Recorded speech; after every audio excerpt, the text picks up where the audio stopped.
Well, the title of my speech today is, I must tell you so that you know what to expect. Prepare for a broad-based non-PAP government. Good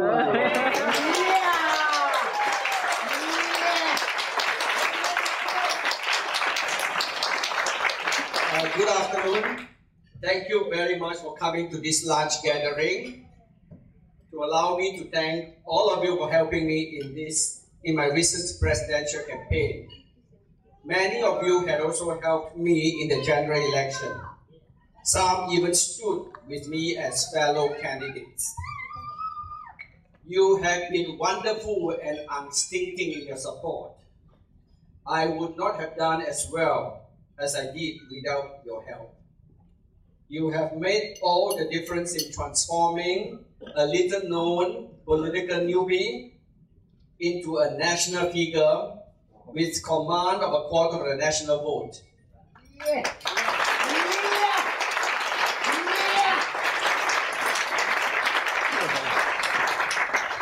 All this in the short span of 4 months and against senior, experienced politicians who have been in the public eye for more than 25 to 35 years.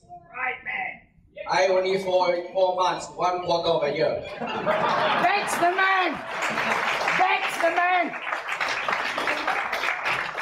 Some commentators try to diminish your contribution by ascribing our showing as a hardcore opposition vote. You know which camp they probably come from. And the center to Dr. Tony Tan's nomination, a good friend of mine, no doubt, even described me as a much high opposition.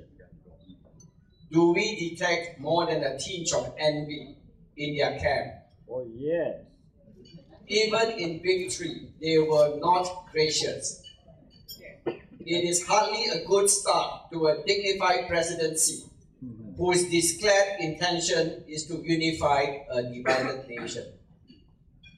Of course, we can understand their frustration and humiliation at the tiny margin of victory. Despite all the high-level endorsement and never-ending publicity. Seen in this light, our share of the national vote is a phenomenon, not a high.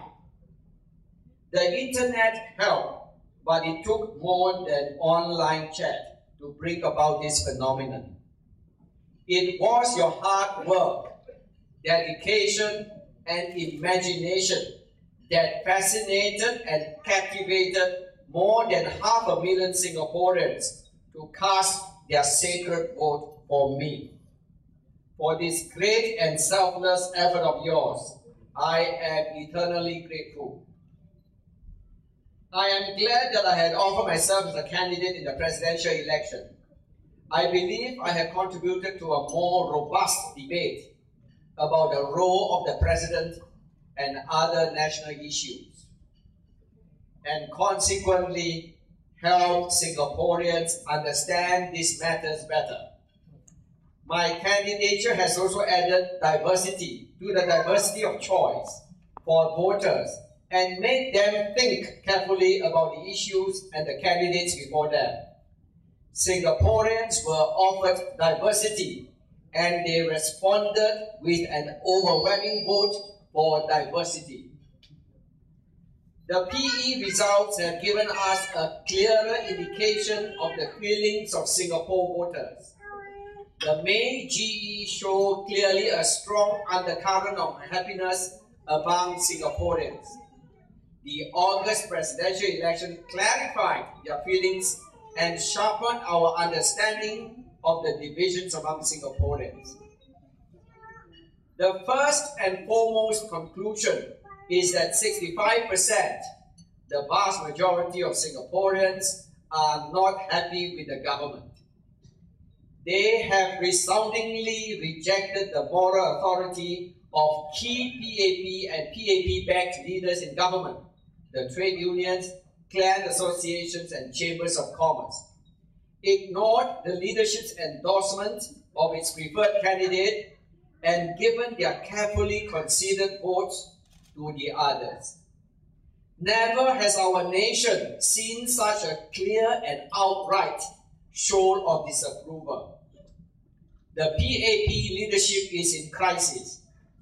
However much party leaders might deny in public, the party is split right through the middle. It is not just about the division between the elite on the one hand and the grassroots on the other. Even among many of your former ministers and members of parliament, there is serious misgiving about the direction that the government is embarking upon in its economic, political, and social policies. They feel strongly that the government has deviated from the original ideology of the PAP, which had always put people first in everything they did in the past. Alas, this is no longer so. The current leaders in their ivory towers are increasingly disengaged and insulated from their members. This is consistent with their elitist stand towards ordinary Singaporeans, with their tens of millions of dollars in salaries and pensions, good class bungalows, and elite lifestyles. A similar division is occurring in its affiliate and supporting organizations. The leaders can no longer muster the support of the rank and file and galvanize them to do better, to go to better. They are like army generals who commanded their soldiers to charge forward, but discovered on turning round that the soldiers were not following them.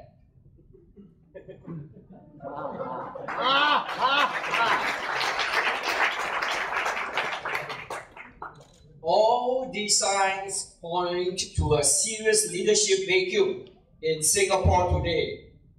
The world has changed. Society takes on new perspectives. Singaporeans, particularly the young, cry out for new ideas to take Singapore forward. Yet the PAP is stuck in its old ways. Before the presidential election, Dr. Tony Tan talked about the new normal in politics after the GE. But his first act after being elected president was to prove that nothing has changed by reappointing the previous chairman of the Presidential Council of Advisors. Similarly, following pressure from the last GE, some unpopular ministers were dropped from cabinet. But PM missed one of them so much that he rehired him to be his advisor on economic cooperation with China. Is Singapore so short of leadership talents that even leaders who have questionable talents have to be recycled for use?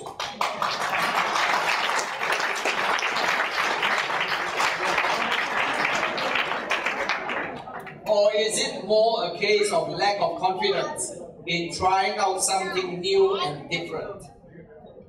How can a new generation of leaders be nurtured if the old continue to be reused over and over again?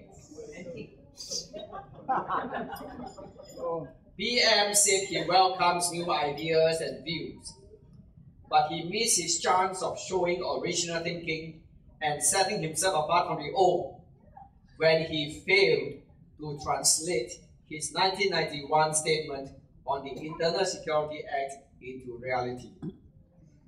He had said he would seriously consider abolishing it if Malaysia were to do the same.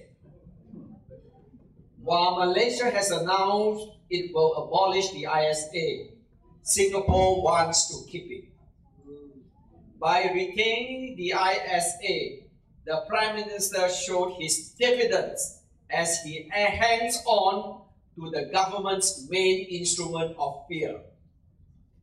If he cannot keep his promise on such a fundamental issue, what can we expect from the promises that he has made?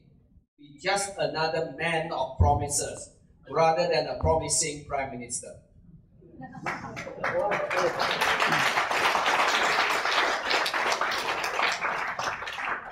the government is seriously short of new ideas and new leaders. Nature abhors a vacuum. That's what we learn in school. The leadership vacuum has to be filled. A non-PAP government is in sight, but much needs to be done to achieve it. We must understand what Singaporeans are telling us with their vote. The PE vote has shown that Singaporeans want a diversity of choice. They have signaled that they want an end to a single dominant party that has been a distinctive feature of Singapore politics in the last 50 years. Diversity of views is the hallmark of a mature and developed society.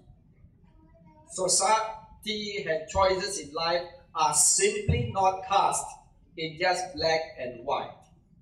There is a multitude of colors in between. Different people have different circumstances in life and accordingly make different choices to suit their circumstances and beliefs. Singapore society is maturing, and we want our diverse views to be respected and represented, not trampled upon or subordinated to others.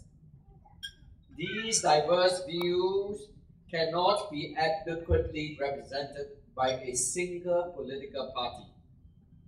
In the presidential election, Singaporeans have shown their preference for three large distinctive blocks of opinion.